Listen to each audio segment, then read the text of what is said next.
Pangulong Marcos ang patuloy na pagtutok sa kalusugan ng mga Pilipino na isa sa prioridad ng administrasyon. Hinikayat niya na magparehistro bilang miyembro ng PhilHealth para makatanggap ng mga kinakailangang serbisyong medikal. Kabilang dyan ang Yakap Clinic. Wala nang gagastusin sa pagpapacheck up at screening. Bayad na rin ang bill ng mga pasyenteng dinadala sa mga pampublikong ospital ng Department of Health sa tulong ng zero balance billing. Binalawak din ang benefit package ng PhilHealth. Halimbawa, ang dating hanggang 600,000 pesos na binabayaran ng ahensya sa mga nagpa-opera sa bato, itinaas na hanggang 1,000,000 piso. May gamot up na rin kung saan maaring makatanggap ng libreng gamot ang mga pasyente. Ang administrasyon po ito ay ginagawa ang lahat upang mapatibay natin ang ating tinatawag na healthcare system. Mga ospital natin, mga clinic natin, mga insurance natin, napakaraming pagkukulang. Kaya, BBM! Pangulo, yan ang una kong naging priority. Sabi ko, tignan natin, matuto na tayo. Dumaan na nga tayo sa COVID. Marami sa ating ang namatayan. Huwag na natin paulitin yan.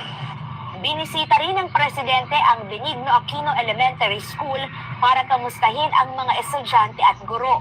Namahagi rin siya ng charity ba na naglalaman ng bigas at iba pang pagkain. Sa akin, sila parent, laki na po siya. Ayan mo talaga. Tapos pa ngayon, may sakit ako. Sige lang. Natuwa nga ako nakakuha. Dagdag din sa budget araw-araw. Aabot sa 2,500 charity ba ang naiabot ng Philippine Charity Sweepstakes Office sa mga residente ng Baseco. Kalizal Pordilia para sa Pambansang TV sa Bagong Pilipinas. Grabe. Mga kababayan, nakikita naman natin babati ko sa Pangulong Bongbong Marcos, tuloy-tuloy pa rin ang pagtulong sa ating mga kababayan, lalo na sa mga nasasalanta, 'di ba, ng mga kalamidad. Katulad po nito, number 1 po itong zero billing hospital na ito, na kung saan pagdating sa PhilHealth ay prioridad ng Pangulong Bongbong Marcos, itong ating mga ganitong 'di ba?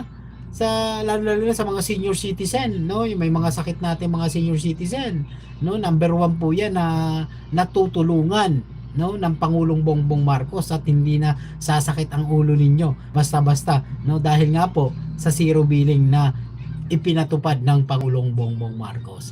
Di po ba, mga kababayan, ganyan katalino ang Pangulong Bongbong Marcos, kahit binabatikos, kahit anong paninira, basta trabaho lang, tuloy-tuloy ang trabaho, pagpapakita sa mga Pilipino, pagsabi sa mga Pilipino, pagtatrabaho, halos araw-araw nagtatrabaho, hindi pa travel, kundi pagsilbi sa mamamayang Pilipino. Di po ba, mga kababayan, yan ang presidente na dapat talagang tularan. Di po ba? Kaya, mga kababayan, huwag kayong basta-basta naniniwala sa kung anumang mga paninira, mga kababayan, sa Pangulong Bongbong Marcos. Alam naman po natin na kahit anong mangyari, ang Pangulong Bongbong Marcos lang naman ang may malasakit sa bawat Pilipino at sa bansa natin. Tandaan nyo po yan, hindi yan si PBBM, basta-basta mangungurap dahil mayaman na yan. Ang ginagawa niya, pagpapaunlad sa bansang Pilipinas, pagtulong sa mga kababayan nating kapuspalad. Hindi lang yan, mga kababayan. Maraming ginagawa ang Pangulo, mga pabahay. Nako, baka darating kung ma-extend lang si BBM another 6 years, baka wala na tayong squatter. Di po ba? Tingnan nyo, mga kababayan, yung 4PH program niya, marami na pong nakikinabang ngayon.